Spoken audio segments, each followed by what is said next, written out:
नाज़रीन, बिरियासिटी higher secondary school में 2 ॾींहंनि जो साइंसी मेलो लगायो वियो आहे। हिन मेले में स्कूल के शागिर्दनि पारां मुख़्तलिफ़ मॉडल्स तैयार किया विया आहिनि, जॾहिं त उस्तादनि जेको आहे सो उन्हनि जी रहनुमाई कई आहे। इन हवाले सां अचो त शागिर्दनि उस्तादनि ऐं हिते जेके हिन मेले के घुमण लाइ आया आहिनि उन्हनि सां ॻाल्हि ॿोल कंदासीं, उन्हनि जो छा चवणु आहे। पूरे वर्ल्ड में तमामु घणो हिन जो रुझान आहे, उहो हिकिड़ो तमामु हिकिड़ो फ़ाइदो हिन में मिलंदो। हिकिड़े तव्हांजे जेके असांजा शागिर्द आहिनि उन्हनि खे हिकिड़ो लर्निंग स्टेज थी मिले, ऐं इहो रुगो फेयर सिर्फ़ु महदूद न हुजणो खपे साल में, इहो तक़रीबन मां त चवंदो तक़रीबन हर 3 महीने हुजणो खपे क्वार्टरली। शागिर्दनि खे हिकिड़ो तमामु हिकिड़ो बेनिफिट मिलंदो, त हिकिड़ो न सिर्फ़ु उहो सेखा उन्हनि खे मिलंदी, पर हिकिड़े माशरे में हिकिड़ो उनखे तब्दीली बि महसूसु थींदी। तमामु घणी ख़ुशी थी आहे जो इन स्कूल में अॻे बि एतिरा थिया आहिनि पर उहे उजागर न थिया आहिनि, त हीउ पहिरों चकर ऐं इन में उस्तादनि सभिनी जी महिनत आहे। त इंशाअल्लाह मूंखे उमेदु आहे त बिरिया में सां सॼी ज़िंदगी असां बि हिते रहिया आहियूं, त छोकिरनि में टैलेंटेड ॾाढो आहे, पोइ उनखे मूव करण लाइ एतिरा वसीला असां वटि न आहिनि, या एतिरा जेके असांखे शयूं खपनि स्किल खपनि उहे न आहिनि। त अल्हम्दुलिल्लाह न हुजण जे बराबरि बि हितां जे उस्तादनि तमामु घणी महिनत कई आहे। First science exhibition 2022 at government boys higher secondary school मुनक़िद कराइण जो मक़सदु आहे त ॿारनि में अवेयरनेस पैदा कयूं, अवेयरनेस अबाउट साइंटिफिक स्टडीज़। त असां साइंटिफिक स्टडीज़ कहिड़े तरीक़े सां प्रैक्टिकली असां उनखे सम्झी सघूं था।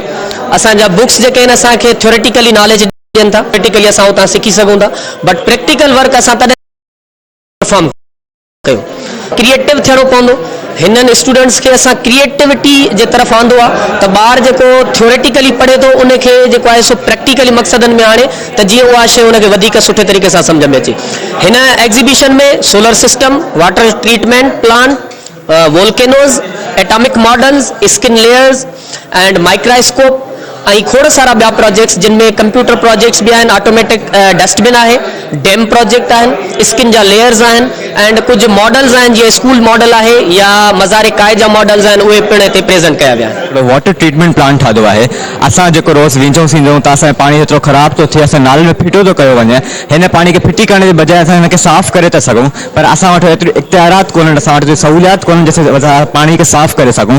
पर असां हिकिड़ो प्लांट ठाहियो आहे जंहिंजी मदद सां असां हुन सॼे पाणी खे साफ़ था करे सघूं। हुनजो नालो आहे सेवेज ट्रीटमेंट प्लांट। ॿियनि खे इहो ई घुरिजे त असांखे एप्रिशिएट कनि त जीअं असां वधी सघूं अॻिते, ऐं सिंध खे पूरे हिन टैलेंट जी ज़रूरत आहे, इन सोच जी ज़रूरत आहे त जीअं उहो पंहिंजो कीमती वक़्तु अहिड़ियुनि शयुनि ते माना स्पेंड कनि त जीअं उहे अॻिलनि ॿारनि खे माना सेखारे सघनि त माना हिकिड़ो डस्टबिन ठाही आहे, ॿी किडनी ठाही आहे, ॿियो असां गैस प्रोड्यूस कई आहे, ऐं टीं वरी असीं जेको कार्बन डाइऑक्साइड प्रोड्यूस कई आहे, ॿी त जेकी हीअ असां आर्टिफिशियल कई आहे प्रोड्यूस, उहा त जेकी नेचुरल हूंदी आहे, जेके प्लांट्स वग़ैरह खणे एनिमल्स, बट जेकी हीअ आहे उहा असां हिकिड़ी बलून विनीगर ऐं जेको कास्टिक सोडा उनजो माना ॿिन्हिनि जो रिएक्शन कराए करे असां बलून में रिएक्शन करायो, जेको बलून में अगरि गैस माना प्रोड्यूस थींदी उनखे असां कार्बन डाइऑक्साइड माना प्रोड्यूस कई। पेट्रोल ऐं पाणीअ में असां LPG जेकी प्रोड्यूस कई आहे।